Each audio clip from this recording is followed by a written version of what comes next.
G'day everyone, it's Woody here.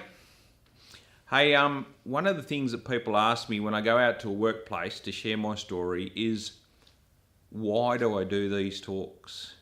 You know, why do I sit in front of a group of people and talk about how my accident happened, talk about how it affected me, affected all of the people around me at the time?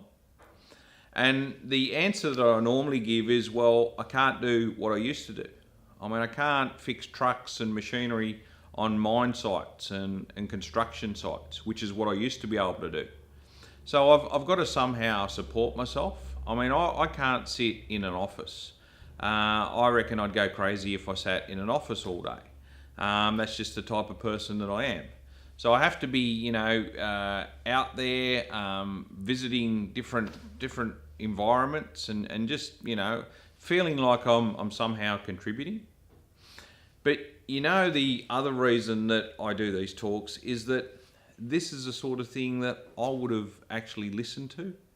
I was the sort of person who, you write something on a whiteboard or show me a PowerPoint and it just goes straight in my eyes and straight out my ears. Well, you know what I'm trying to say. I don't learn by, you know, actually reading stuff off boards or seeing slides. I learn more by seeing what people do, you know, other people's actions, and also by listening to other people's stories. So that's the reason that I share my little message at workplaces. Just a quick story to maybe give you a bit of an understanding of how this sort of thing works. When I first started doing these talks, went out to a mine site over in WA. Anyhow, I was there for 3 or 4 days and, you know, just telling people what happened to me. Left the site and didn't think too much about it. It was pretty good site visit. Anyhow, about 6 months later, had a phone call from the safety manager. And he said to me, James, look, what's your fax number? And I said, why? He said, shut up, just give me your fax number.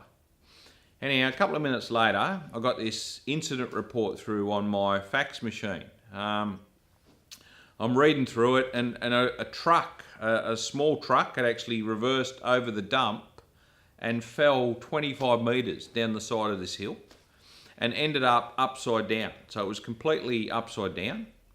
Now, the only injury that the operator received was she actually undid her seatbelt and fell to the roof. Now, there was an air conditioning unit mounted in the roof of this vehicle, and she actually hit her head on the air conditioning unit and received some stitches in her forehead. So it was about, I don't know, 15 or 16 stitches. Now, considering what had just happened to her, that was a relatively minor injury. So I'm reading through this incident report, and, you know, it's gone through all the formal stuff, you know, the root cause analysis and blah, blah, blah. But I get to the operator's statement, and she's written what she can remember. The last 2 lines of this operator's statement said that I've only been wearing my seatbelt since the guy in the wheelchair came out and told me what happened to him. So, you know, that's pretty personally rewarding for me. And I reckon I could do these talks for the rest of my life. And just that one thing, you know, that one person that I've contributed towards, you know, not getting hurt, has been worth it. So yeah, that's the reason that I do these talks, is because I believe that, you know, this is the sort of thing that might have made me think a little bit differently about safety. And hopefully it can make you think about it as well. So I'm Woody. Stay safe, Australia. See you soon.